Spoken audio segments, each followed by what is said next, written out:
Hello जी, channel पर नए हो तो जल्दी से चैनल को कर लो सब्सक्राइब और बेल को कर लो प्रेस ताकि रोजाना आपको चटपटी सी वीडियो बिना रुकावट के मिलती रहे। एक गांव में एक आदमी एक थैली लेकर भाग रहा था। कुछ लोग उसके पीछे पीछे भाग रहे थे। ये कहकर चिल्लाते हुए उसका पीछा कर रहे थे। यूं थोड़ी देर दौड़ने के बाद उसका पैर केले के छिलके पर पड़ा और वो फिसल कर नीचे गिर गया। लोग उसे पकड़कर मारने लगे। क्यों, तुम कौन हो भाई? चोरी करते हुए तुम्हें शर्म नहीं आती? कमबख्त कहीं के। साहब मुझे माफ कर दीजिए, मेरा नाम राजू है। मेरी माँ को कैंसर है। अगर माँ ने दवाई नहीं ली तो माँ मर जाएंगी और दवाई खरीदने के लिए मेरे पास पैसे नहीं हैं। इसीलिए मेरी समझ में नहीं आया कि मैं क्या करूँ और मैंने चोरी की। अच्छा, तो तुम चोरी करोगे? अरे ये चोरी कर करके तुम अपनी माँ को कितने दिन बचाओगे? तुम कोई नौकरी करके पैसे क्यों नहीं कमाते? बहन जी, मैं अगर नौकरी करने गया तो मेरी माँ की देखभाल कौन करेगा? इसीलिए मैं नौकरी पर नहीं जाता। बाप रे, इसकी सारी परेशानियां फिल्मी परेशानियां हैं। अरे हमें क्या लेना देना, चलो चलते हैं, छोड़ो इसे।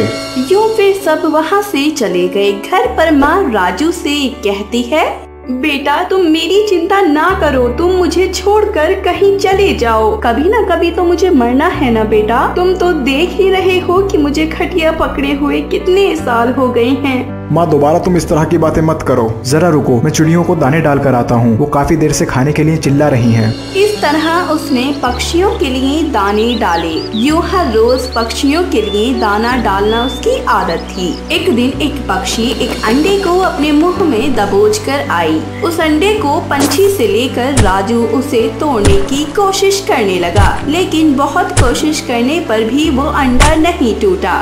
बेटा, मैं जादुई अंडा हूँ, मुझे जमीन में गाड़ कर तो देखो, मैं तुम्हारा भला करूँगी। तब राजू ने उस अंडे को जमीन में गाड़ दिया। तभी तुरंत वहाँ पर एक बहुत बड़ा पेड़ उग आया। उस पेड़ पर बहुत सारे अंडे लगे हुए थे।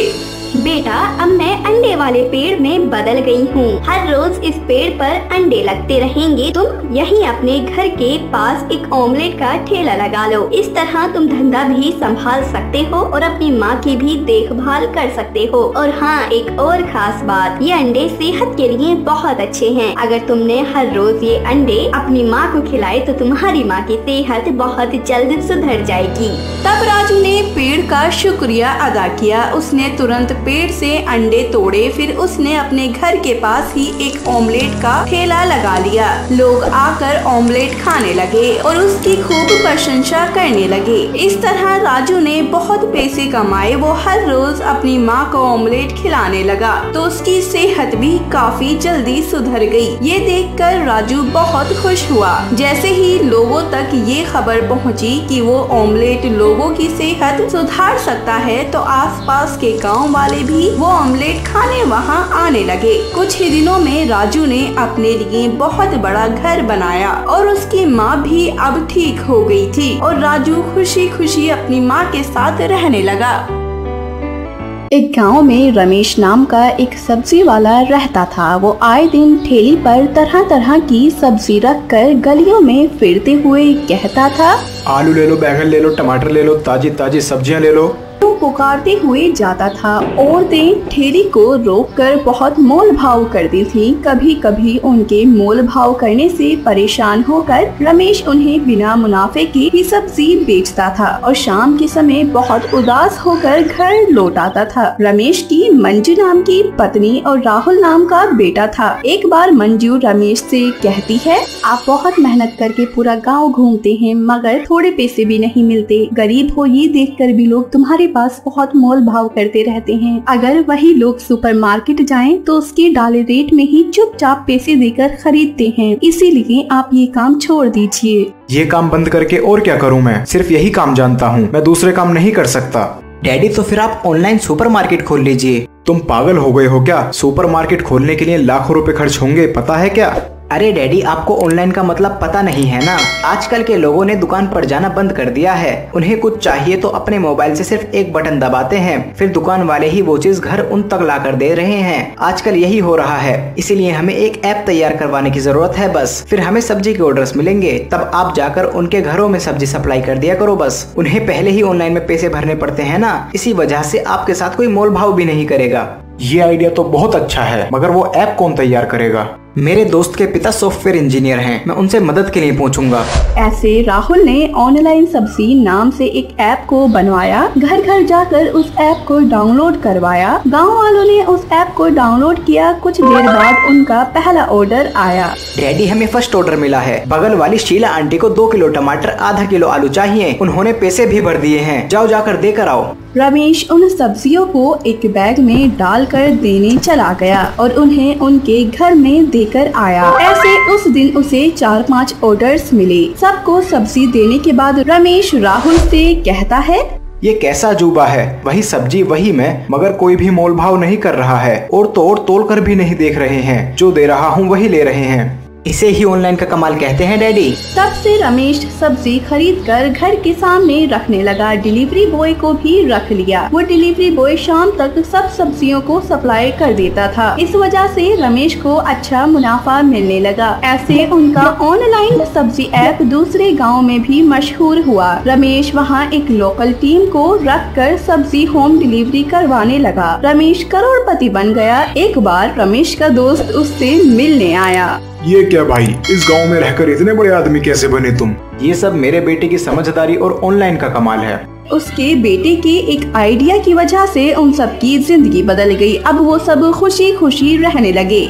ऑनलाइन वाला प्यार। ये कहानी है लखनपुर नामक गांव की, जिसमें रानी अपने बूढ़े माता पिता के साथ रहती थी। रानी अपने माँ बाप की इकलौती लड़की थी। इसके कारण उसके माता पिता की जान उसमें ही बसती थी। अगर उसको जरा सी भी खरोच आ जाती तो वो लोग बहुत परेशान हो जाते थे। उनका अपनी बेटी के प्रति इस कदर प्यार था कि उसी की चिंता में हमेशा लगे रहते, जिसके कारण वो रानी को कहीं भी अकेला नहीं छोड़ते थे, ना ही उसे कहीं क्लासमेट के साथ बाहर जाने देते थे। इसलिए कोई भी रानी का दोस्त नहीं बनता था। धीरे धीरे रानी बड़ी हो गई और वो कॉलेज में पढ़ने लगी, पर वहाँ भी उसके पिताजी उसको छोड़ने और लेने जाते थे। ये सब देखकर उसके क्लासमेट उसका मजाक बनाते हैं और बोलते हैं, रानी तुम क्या बच्ची हो जो हर समय अपने माँ बाप के साथ हाथ जोड़ जाती हो? अरे यार, कॉलेज में आ गई हो, कुछ तो मस्ती करो।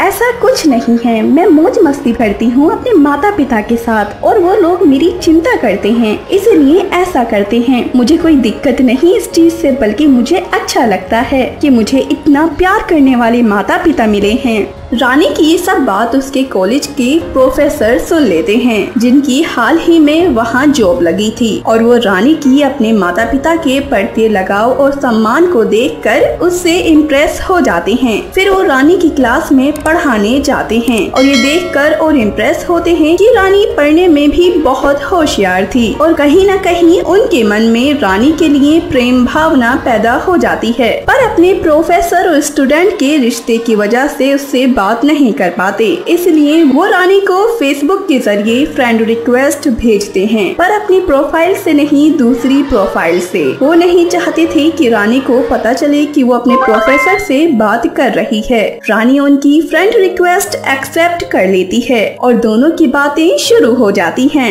हेलो, मैंने आपको पहचाना नहीं, आप कौन हो? क्या हम एक दूसरे को जानते हैं? नहीं, शायद हम एक दूसरे को नहीं जानते। अच्छा ही है, इस बहाने हम एक दूसरे से फीलिंग शेयर कर सकते हैं और एक दूसरे को जज भी नहीं करेंगे।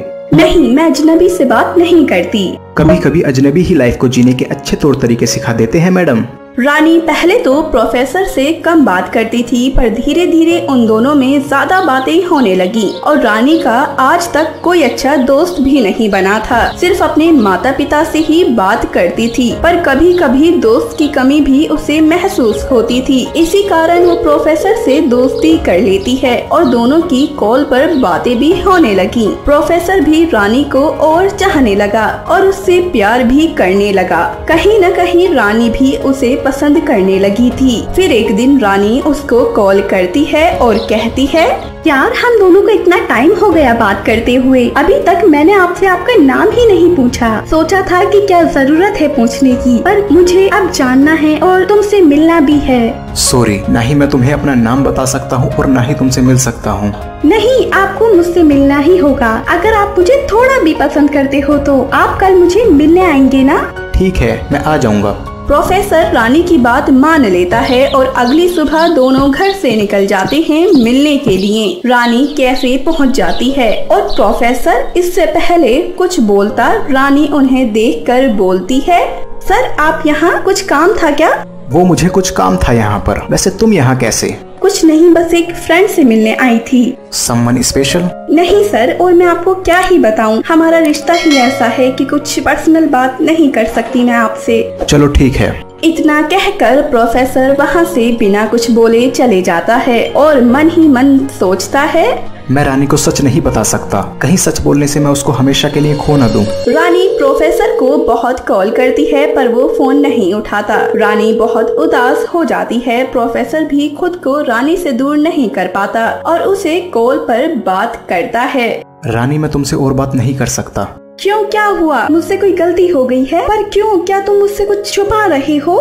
रानी देखो, मैं तुम्हें हर्ट नहीं करना चाहता, पर सच ये है कि मैं तुम्हें पसंद करता हूँ और तुम्हें जानता भी हूँ। ये क्या बोल रहे हो आप? आपने मुझे बोला कि हम एक दूसरे को नहीं जानते। झूठ बोला आपने मुझसे, मुझे आपसे कभी बात नहीं करनी। इतना कहकर रानी फोन कट कर देती है और 2 दिन तक उससे बात नहीं करती, ना ही कॉलेज जाती। प्रोफेसर को चिंता होने लगती है, जिस कारण वो रानी के घर पहुंच जाता है और उस दिन रानी घर पर अकेली थी और प्रोफेसर को सामने देखकर बोलती है, सर आप यहाँ कुछ काम था क्या? वो रानी, तुम 2 दिन से कॉलेज नहीं आई हो और कल से प्रैक्टिकल चलने वाले हैं, तो मैंने सोचा कि जाकर देख लेता हूँ आखिर दिक्कत क्या है। वैसे क्यों नहीं आ रही हो तुम? सर मेरी तबीयत ठीक नहीं है, बस इसीलिए। थैंक यू, आप मेरे लिए इतनी दूर आए। प्रोफेसर मन में सोचता है, तुम्हारे लिए तो मैं कहीं भी चला जाऊंगा और कुछ भी कर दूंगा। तुम्हें सही सलामत देखकर मेरी जान में जान आई है। तभी रानी बोलती है, कहाँ खो गए सर? आप पहली बार मेरे घर आए हैं, मैं चाय लेकर आती हूँ। 2 दिन से मैंने बात ही नहीं की उससे। वो ठीक ही होगा, मैं क्यों चिंता करूँ किसी की। पर रानी तुम शायद उसे पसंद करने लगी हो, एक मौका तो दो उसे।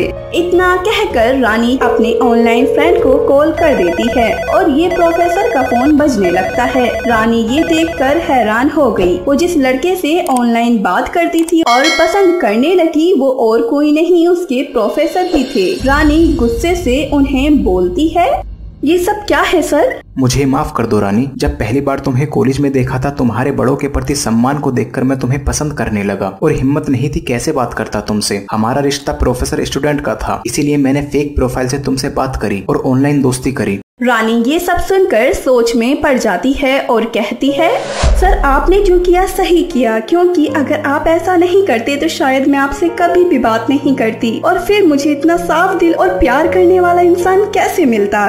क्या तुम भी मुझे पसंद करती हो रानी? जी, इतने दिनों से हम ऑनलाइन बातें कर रहे थे, आपसे बात करते करते कब आपसे प्यार हो गया मुझे पता ही नहीं चला।